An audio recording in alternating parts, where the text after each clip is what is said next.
திருவண்ணாமலையில் இருக்கக்கூடிய அண்ணாமலையார் கோவிலில் தற்பொழுது திருவண்ணாமலை கார்த்திகை தீபத்தை முன்னிட்டு கொடியேற்றும் நிகழ்வு தொடங்கி இருக்கிறது. அதற்கான நேரடி காட்சிகளை பார்க்கலாம்.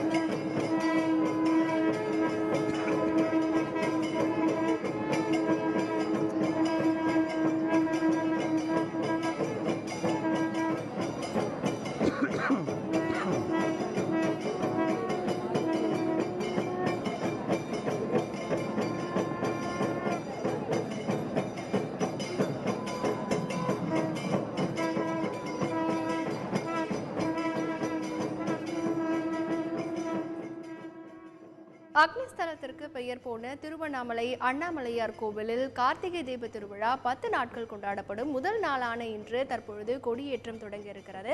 10ஆம் நாளன்று திருவண்ணாமலையில் இருக்கக்கூடிய மலை உச்சியில் மகா தீபம் ஏற்றப்படுகிறது. தற்பொழுது முதல் நாளான இன்று கொடி ஏற்றப்படுகிறது. இதை காண்பதற்காக நூற்றுக்கணக்கான பக்தர்கள் அங்கே கோவிலில் குவிந்திருக்கக்கூடிய காட்சிகளை நாம் பார்த்தோம்.